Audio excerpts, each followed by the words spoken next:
Good afternoon, everyone. My name is Mark, and I am coming to you from a mountaintop, a hilltop, just outside of Negril, Jamaica. My wife and I have built a place here known as Zimbali Retreats, and it's really it's been a labor of love, and it's been my calling, it's been my purpose given to me after a spiritual experience that I had in Negril, oddly enough, from um, I was 32 at the time. I'm 55 now, so talking like 13 years ago in June. Uh, and I want to give this little story to you because it's a testament. This is my testimony. This is the testimony of how I was reawakened. I remember, and I love that word because you already are a member, right? We're all a member, but you have to remember that you're a member. Catch that. So my way of remembering, the way you could say the spirit came to me, or the way clarity came to me. It's a good story. It's my story, and I want to give it as a testimony. I don't tell the story often. I used to try to tell it to people, and I realized everybody thought I was crazy. So I stopped telling the story because that has a tendency to make you stop talking when everybody thinks you're crazy. But I want to put this down. I want to put this down for my children. I want to put this down for anybody else who maybe this would help you in the future, or other people who might have had instances, similar things. These are the things that are the most real. Day-to-day life is, real, mundanely real. You pinch you and it hurts. But the biggest reality you can have is the reality taking place inside of your heart, inside of your head, and your connection to creation is really the greatest story taking place all around you every day, and a lot of times we're pretty much missing it. So let's go back in time to I was 32, coming out of a 9-year marriage, and my ex and I had separated at the time. We had a child, and I decided I needed some clarity. I decided clear my head. I'm going to go away. So I came to Negril, Jamaica. And I had been in Jamaica from 14 years old when my parents first took me there. And I came back with my first son when I was like 25 or 26. But a friend of mine had showed me Negril in like 97 or so. And then this was about 99 or so. And then, so I came back to Jamaica to be by myself. And I came in June, which of course that's outside of tourist season, right? Your tourist season would be winter for the northern hemisphere. And I checked into a place called Coca La Palm. Great hotel to this day. Great ownership, great people, great everything about the place. So I check into Coca La Palm, and I have this room overlooking the ocean, right on the beach, overlooking the ocean, and there's a pool there. And every day I would, and I traveled by myself, and it was the first time. This is a very important detail. It was the first time I'd ever traveled by myself, and I recommend traveling. It becomes addicting after a while if you learn to travel by yourself, because you don't answer to anybody, and you get to do the things that you want to do and be at peace. So I came and I set up this lawn chair underneath this most beautiful almond tree. This almond tree sitting on the beach in harsh conditions, right, providing shade every day. And there was a wood carver Donovan sitting next to me. And I would play my friend Tutu had given me a box to play CDs in. So I played CDs, and I was playing Sade, Steel Pulse, Luciano. I think there's another, but I don't remember. But I was just playing them on rotation, these like 3 or 4 CDs. And I had a little writing notebook. So on day one, I sat down and here I am. Okay, let's get going. And so I started playing the music, and after a while I got out a notebook and I started to write. And it really started to flow after a while. I started to write and to write and to write. And, it really flowed. And you're by yourself, so I would eat a little breakfast in the morning and then just sit on the beach all day long, go up to my room, take a nap, come back down. And it was slow. There was nobody around, so I was really forced to be at peace because you were not being bombarded by alternate stimuli other than the beauty of nature.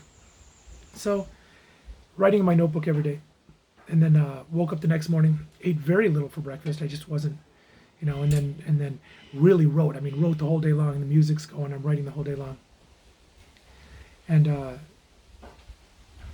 third day I did the same thing. Third day writing. The third night was funny because when I went up to the room, I was nervous. I found myself very nervous. And back in these days, there was no cell phones. Even calling back to America from Jamaica was really almost impossible.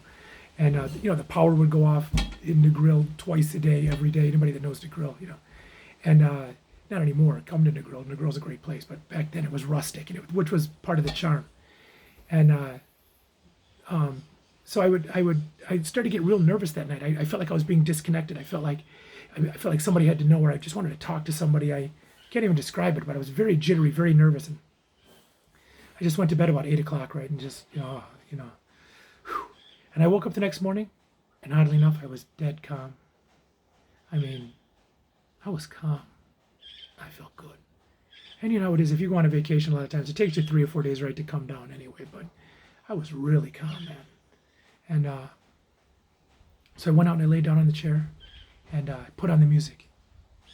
But it's funny, after a little while, I turned off the music. I didn't, and I got out my writing notebook, and I went to write, and I had nothing left to say. It's like I had poured out my heart, and on this notebook, when I was writing, man, I was pouring out my heart and soul of like just the way I felt about things and the way of the world, and why were things like this, and what about peace, love, and understanding, right? To quote Elvis Costello. What about where, and I don't even know. I wasn't even in control. My hand was writing without my brain. It was just happening through my heart, and it was great. I still have that notebook somewhere. I've got to find it. And so I picked up my notebook, and I didn't want to write, and I didn't want the music, and I sat there, and I was just so at peace. And I mean, I didn't even swim. I was just staring at the ocean, but I wasn't thinking anything. I wasn't doing anything. I wasn't being anything. I was just being. I was just there. And so about 1:30, the clouds started to roll in, and I looked behind me because they come over the morass right towards the ocean. I thought, oh, it's going to rain, or it looks like it's going to rain. So I went up to my room and sat on this little, just a little plastic round table with 2 chairs. Nothing special at the time. And I was just gazing out at the ocean. And oddly enough, I was, you lean on the table, right? So I was like this, man. I was just leaning on the table, and I was just staring out at the ocean. And you have to stare through that almond tree that I'd been sitting under every day to see the ocean through the tree. And I'm sitting there, and earlier in the week, even like one of the day 2 or day 3, there was some ants that were kind of eating the tree. And I even told the guy, the yard guy, the groundsman, hey man, you should take down that duck ant's nest so it doesn't get the tree. And he's like, yeah. And I decided I love that tree. I appreciated that tree. So I'm sitting there, I don't know, for maybe 20 minutes, half an hour. And I'm nothing. There is nothing happening at all. And I mean, my heartbeat rate was probably 24. I was just nothing. But it was beautiful. I just had nothing to do. I had nowhere to go. I had nowhere to be. I had nothing to think about. I had poured it all out. I was like an empty vessel. And there I sat there, and all of a sudden this light from that tree started to emanate, a beautiful golden light, almost like a laser, right? And it came out of the tree, and it was kind of pulsing. It would make a little ground and then back up a little bit, and then make a little ground and then back up a little bit, and make a little ground and back up.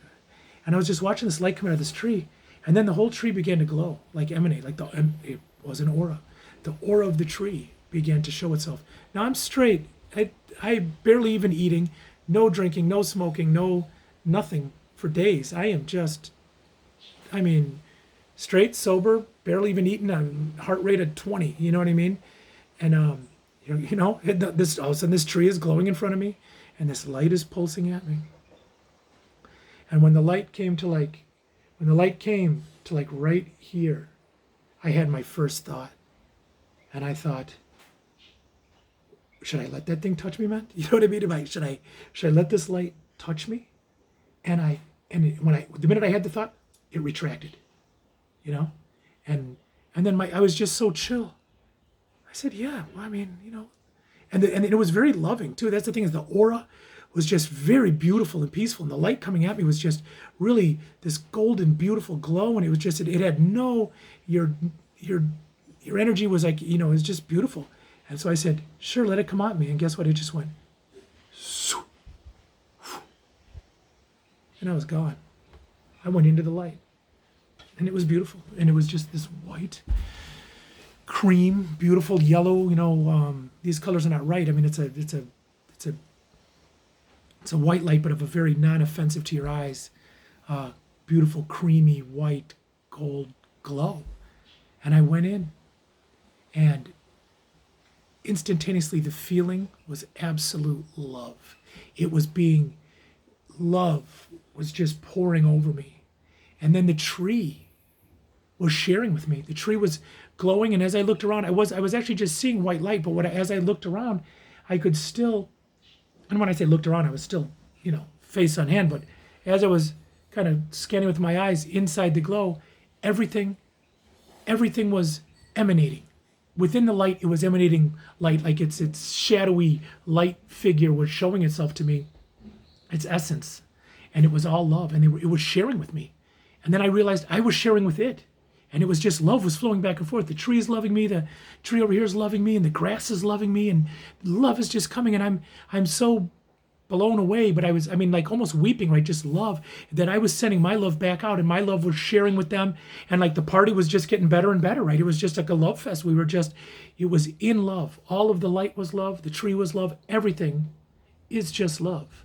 John Lennon was right. Love is all there is, and it just continued like that.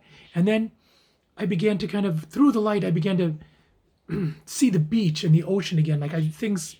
I was seeing it, and I wasn't seeing it. I was just seeing its glory, its light emanation, its love, its essence. Everything was showing me its essence. And I was just blown away. The ocean, man, the essence of the ocean, the love that is the ocean, the power that is the ocean, but it's just the love energy that is the ocean. And the beach, all these things are talking to me. All these things are showing me this love. And then, as if it's already not weird enough for you. Above me, right, just moving, up here was like 3 lines of code, and it was flowing. The Matrix, where it was flowing down. All those lines of code is the guy and it was reading the program, right? And this is before the Matrix. So check this out. This is before the Matrix, before I ever saw the Matrix. There were 3 lines of code emanating across, and it was all just symbols and shapes and symbols. I just can't say anything like symbol. It was all symbiology, but it was showing me, I was catching the program. I was catching, and it's all love, but I was catching like the spectacularness of the creation that is the earth, of the mathematical perfection that is our creation, that is this realm that we live in. There are other realms. We'll get into that in other videos. This realm that we live in, man, it's just such a loving, most beautiful creation. And we're here for reasons, right? Needless to say, we're here to learn and we're here to love. But so I'm seeing this code going across, and I'm just taking this all in. And, honestly, this is, if you saw me, if you're watching me, this is what was happening. But what was happening was all that is, and I had no questions. Nothing was left to question, because anything you wanted to know was yours. You were it. It was you.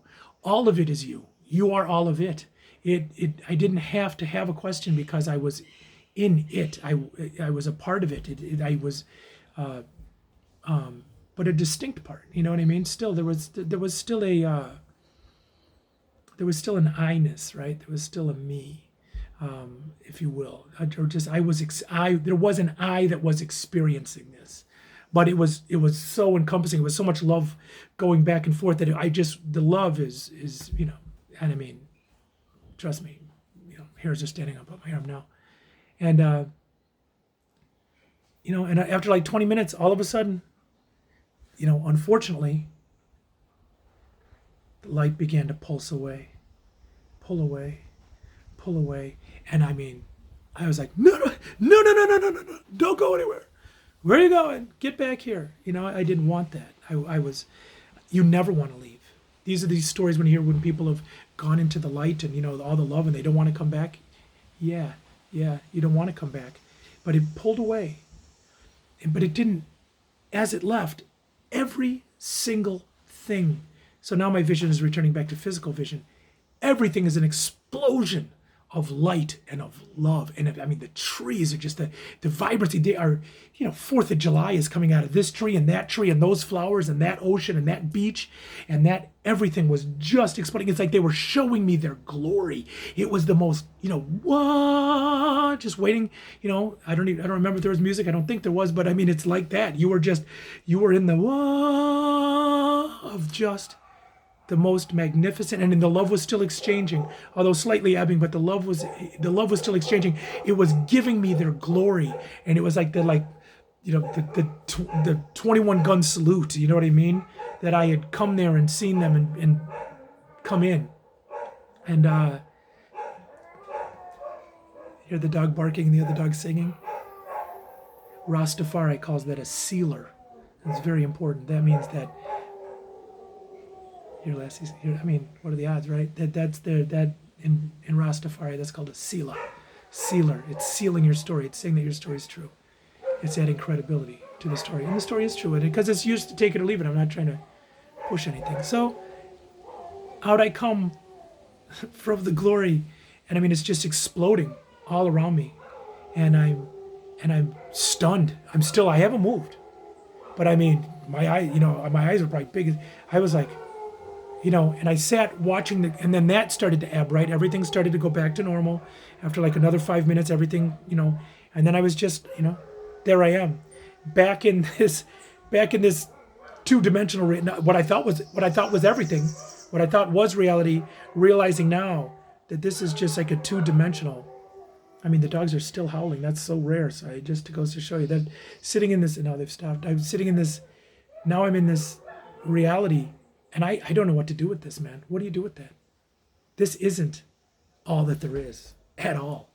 This isn't, believe me, I've gone through slight depressions almost, because once you start down this road, trust me, because there was this moment after about 10 minutes and I'm just sitting there and where I could have turned my back on it. My mind did that, because your subconscious is an amazing thing, your psychology of your mind. Even if A doesn't equal C, it will invent something to put in the middle to make A equal C, so that you can go past it. There's so many things that we don't understand, and you don't even realize your mind has got all these plugins, right, to make those stories. Oh no, that equals. Don't worry, you don't have to think about that anymore. This is the way we push things away in our past that sit in closets and fester and things like that, because we haven't solved these things, so we push them to the back, and we try to create plugins to make it give us some semblance of like, that we can put it somewhere, because we have to file things right in our mind. You have to file. So you have to have a file for that. Well, there was all of a sudden this plugin in my mind started trying to make itself, right? Oh, that was just, that was just nothing. That was just nothing, And you know what? The greatest thing I did is I didn't let that happen, because your mind wants to do that right away. And you might even argue that the dark side, if you will, doesn't want you coming out. You have your good angel and your bad angel on your shoulder. I mean, you are a duality within yourself. You wouldn't be here if you weren't. We all are a duality within ourselves. And this is part of why we're on earth. We're making this decision, right? You know what I mean? There's a great guy named Jonathan Kleck on YouTube, if you want to. He puts a lot of the pieces together. It took me years, man. I read, you can't even believe what I read after that. I mean, I have what I call the Zimbali library, and it's my wife's books too, but it was like my incredible, unending search for like, what the hell was that? What the hell? Because that now, that's why the plugin kind of started, but that's why I defeated the plugin, is like, what the hell was that? I always say I fell back asswards into spirituality. That's not a meditative posture. I'm not in asana, you know what I mean, and meditating and breathing correctly. I've gone through all my breathing exercises, and I've done all my exercises, I've done my yoga. Now I'm ready to sit. No, I didn't do anything. But I did do the most important thing. This is what it's come down to me. It's I cleared my mind, man. And it's almost impossible. In this day and age with cell phones and TV and YouTube and, Facebook, Instagram, freaking, you can just go on and on and on. And even if you're one of these people that try to push that away, you still can't get away. I mean, because now it's Corona, and now it's, you know what I mean? It's like world this, world that, and that's the problem. You're just being, it's almost impossible to get quiet. But there was a serious set of circumstances in going to Jamaica when there was no cell phones, no TV, no nothing. I mean, you almost have to go to like, no wonder they go to caves in the Himalayas, right? Because you got to, even back then, that's kind of almost what you got to do. So the greatest thing I did was just get quiet. That's where it's at, man. It's all there. You're in it now. We're all in it. We're there. You're there. I'm there. It's just that, the bills, right? The kids, the beauty of nature too, right? It keeps you attracted. But the nature's a way in. As it reached out to me, use nature as one of your ways in. And so I've gone on long enough in this video because I can pick up on some of this. I think I will in future videos. But I'm going to leave you with what my first thought. Because when the light ebbed and everything was still exploding, and although I was being blown away by the lights, and as the lights began to ebb and as everything began to calm down, before the plug-in thing, my first, even before I thought what the hell was that, which was, very shortly after, but as everything started to come down, my first thought, I didn't know sand was so important. I didn't know sand was so important. And you may say, what does that mean, Mark?